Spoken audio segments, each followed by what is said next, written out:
Twitter, a social media platform in which users post messages called tweets of 140 characters or less. Hashtag, a label used to identify tweets about specific topics. Hashtag VPS Success, a hashtag used to share great things happening in Vancouver public schools. Sometimes 140 characters isn't enough. VPS Success. Hello and welcome to the show. I'm Nick Voll. We have a whole bunch of great stories coming to you from Twitter and our schools, including from Vancouver Home Connections and Leaser School, where they're doing a really cool art project. But first, we're going to head out to Hudson's Bay High School, where a teacher and his students have challenged me. Eric Saueracker writes, Nick Voll, you think you're good at trivia?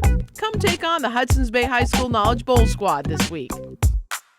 All right, I'm here at Hudson's Bay High School, joined by Eric Saueracker, the man who tweeted at me and challenged me to come. Thanks for having me in your classroom. Oh, thanks for accepting the challenge. I appreciate that. And you guys think you can beat me in a Knowledge Bowl trivia off?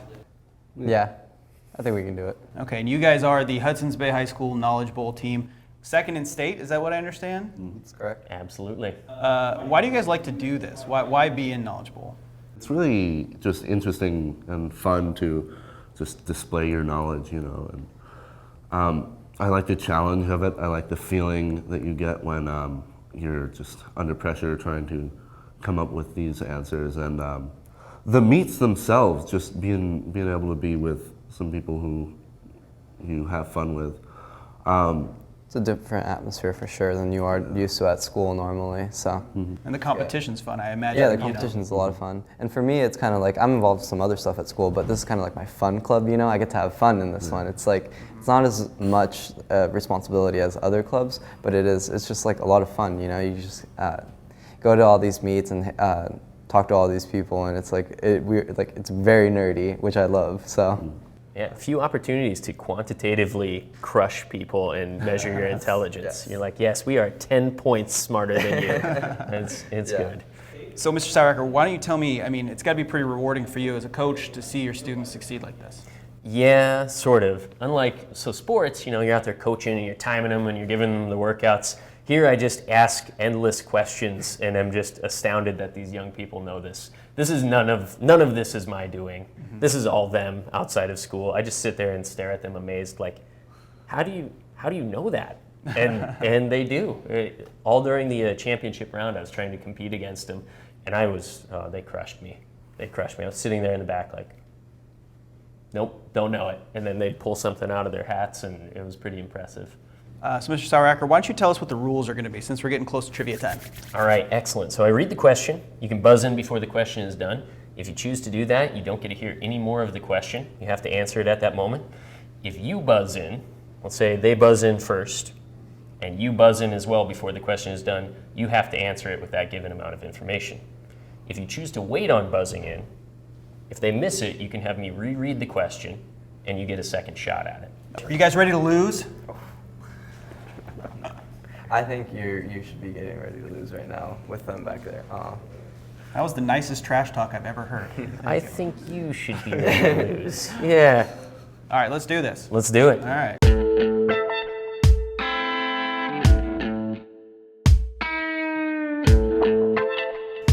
Okay, question 1. What kind of lawsuit is illustrated by several customers joining together to Team 1? Team answers class action lawsuit. That is correct. It is a class action lawsuit. 1 point for Team 1. I knew that one. Question 2. Southerners who cooperated with the carpetbaggers were called Team 1. Scalawags? Yeah. Team answers scalawags. That's correct. It is scalawags. 2 I didn't know points that for one. Team 1. Next question is a math question. 5.5 times 10 to the negative 5th power divided by 11 times 10 to the negative 2nd power equals what decimal number? Team 1. No answer. No answer. It's 0.0005 or 5 times 10 to the negative 4th. I didn't know he didn't buzz in.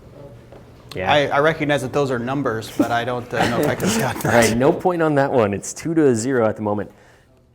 Question 4. What is the meaning of the root word in domination domino, and Team 1. Power. Okay. Team answers power. That is incorrect. So can I buzz in now? You can buzz in. You have Team 2. From Dominion, I'm going to guess home. Good guess. It is Lord, actually. Fifth question. Score is still 2-0. With a name reminiscent of a soprano brass instrument, what is the largest swan? Team 1. Go with that squad. All right. Team answers trumpet swan. That's incorrect. Do you want to buzz in? Team 2. Largest brass instrument. Wouldn't that be a tuba? That is incorrect. The correct answer is actually a trumpeter swan. A trumpeter swan. Sorry, gentlemen. Score remains 2-0. Sixth question. An increase of 2 orders of magnitude is an increase of how many times? Team 1. Team answers 100. That's correct. It is 100. 3-0. All right. Question 7. In a direct challenge to the U.S. military's global positioning system, the European Union launched the first of a series of navigation satellites in 2005. This program is named for what 17th century Italian astronomer? Team 1. Yeah. Team answers Galileo. That is correct. It is Galileo for your 4th point. Next question. If you sail due east from the Faroe Islands, upon what country? Team 1. Team answers Norway. That's correct. It is Norway for 5 points. Next question. In 1968, when a 24-year-old Palestinian named Sirhan shouted, "I did it for my..." Team 2. Bobby Kennedy. That's correct. Bobby Kennedy. Yeah. Nicely done. 5-1. Well played. We got to get some older questions in here. That's right. I'm old. You're young. I need old questions that don't involve math. Next question. Thermohaline circulation is the movement of seawater controlled by density difference that are explained in terms of temperature and Team 1. Solidity. Oh, team answers salinity. That's correct. It is They said salinity. solidity. I was like, what? All right, for a 6th point. In 1972, survivors of an airplane crash high in the Andes resorted to cannibalism. Team 2. I'm going to guess alive. Like the book. That is incorrect. Team 2 or Team 1? Okay. Team answers Uruguay. That's correct. The question was answering participants in this tragedy were members of a rugby team from what country, and the correct answer was Uruguay. Nice pickup on that one. Okay. What rank in the U.S. Navy corresponds to a colonel in the Army Air Force? Team 1. Team answers captain. That's correct. It is a captain. Nicely done. Halley's Comet came close to the Earth in 1066 and was taken as an omen that what invasion of England? Team 1. Norman invasion. Yeah, Norman. Team answers Norman invasion. That's correct. It was the Norman invasion. Next question. Tangier is a seaport on what strait? Team 2. The Straits of Gibraltar. That is correct. Hey, nice all right. buzzing, Voll. Nice buzzing. Yeah. All right. What phylum includes planarians, flukes, and tapeworms? Team 1. Invertebrate. Yeah. Team answers invertebrate. That is incorrect. Team 2. What is a phylum?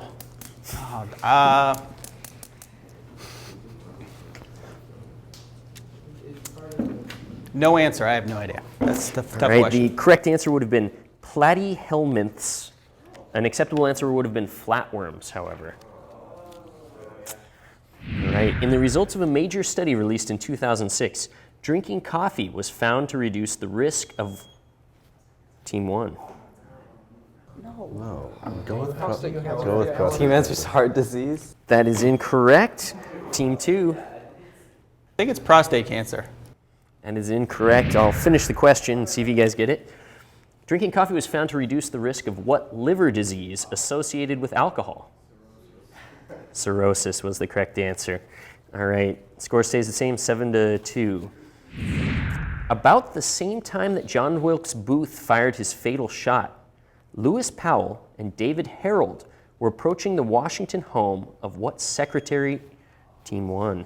Team answer Seward. That is correct. It was William Seward. And you know what purchase is known as Seward's Folly? The purchase of Alaska. Nice follow-up. All right, ladies and gentlemen, final question in the match. How many is this worth? Is it worth 8? This is worth 8 points. What is the last noun in Shakespeare's epitaph? Team 1. Team answer is Bone. That is correct. We have perfect questions 3 times. Yeah, that's a good one to know. You got to know Shakespeare's epitaph, man. Well played, well played. Final score, 9-2? Yeah, I got 2. You got 2. All right. You got 2. Nicely done, Nick. Nice work to you well, guys. Shake the man's hands, Yeah, let's gentlemen. do it. Don't be a sore winner. Thank you. Thank you, sir. Well played. You guys are very, very smart. Would you guys mind taking a selfie with me? Yeah. All right, let's do it. We mind that. There you go.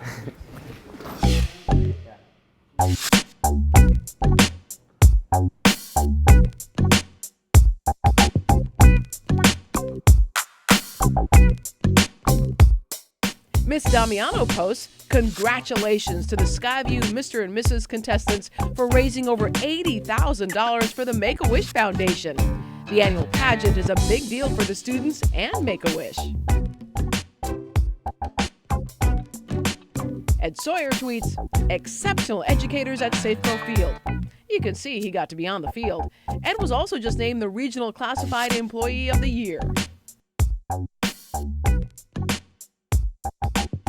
Finally, Jenny Martin tweets Van's Custom Culture Contest designs by Vancouver Home Connect high school students. She also posted some of their designs. Well, I'm at Leeser School in Vancouver Home Connections with Jenny Martin and her students. Jenny, thanks for tweeting at us. Why do you think that these students are so worthy of recognition? Well, when I heard about the contest, I thought that it would be a great opportunity for the kids, and they spent hours working on their original designs, and then we voted, and the ones whose designs were chosen spent even more hours doing the actual product. So they turned out really incredible, and I thought it was worthy of people seeing. So this was part of a contest through Vans, right? So they sent you the shoes, and then these are your literally blank canvas shoes to go to town with. So what was the first step? They sat there and stared at them. Vanessa started hers for an hour saying, I don't want to start. So it was. And then you had paper to kind of go with your first draft, is that right? Yeah. How hard was it to think about making something that's 3D like that? It was pretty complicated because on paper it's just a flat surface, and for example, you do one side on the paper and then you draw it on here, it looks perfect, but then you try to decide what to do on the other side. So, we really talk to each other about that kind of stuff, and Andre gave us a lot of ideas. So I see yours are music themed. Do you have is music a big passion for you? Yeah, I play piano and guitar. And these, from the very beginning, I knew that I wanted to have this on the side and the guitar. And then the rest of it just kind of came together. Yeah, I think the hardest thing about this was the fact that we were kind of trying to tie it in with being able that these shoes will be wearable, yet, really cool. Yeah. And I think that could have been even our slight little, mistake, is that we thought of it would I wear these shoes or not? And so trying to do the designs, even when you sketch it, you can't put it on the shoe because it's different than on a sketch. So it was a lot more thinking how do we incorporate into the shoe? There was a lot of trial and error involved. Mm-hmm. Oh yeah. Yeah. Definitely. Frustration. Mm-hmm. I actually had an original design. This tiger was much smaller and even the sides were different, but I ended up redoing the whole thing, painting it all white, and then just going off of what I had in mind. The whole process was a lot of fun, the whole painting and the flames on mine that I attempted. They were actually a lot of fun to work with, and then yeah, I just really enjoyed making the shoes. So even though you guys didn't make the national finals, you still got to compete, and how, was it cool to kind of think about maybe, you know, competing against other students from around the country? Yeah, I think it's like a really good learning experience. So like even though we didn't get to be in the top 50, we at least got to learn and like see like what it's like, and it's honestly a really nice experience to actually have, because not like a lot of students actually get to have this experience. Like, are you planning on wearing your shoes after, you know, now that they're kind of yours? I don't know. I don't really want to get it dirty because like, spend a month on it and then just go thrash it. Yeah. Right. Part of the show, we always like to take a selfie with the people we interview at the end. Would you guys be up for that? Yeah. Yeah. All right, cool.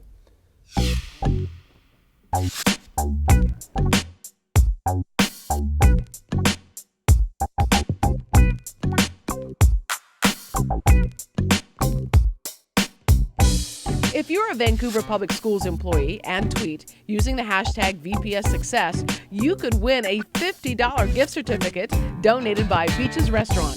There's a new winner every month. Thanks to all the teachers and students who had us come out to their schools. And if you'd like us to come to yours to focus on a person or a program, go ahead and challenge me. Use the hashtag VPS Success and my Twitter handle, @NickVoll, which you can see on your screen. Thanks for watching. We'll see you next time.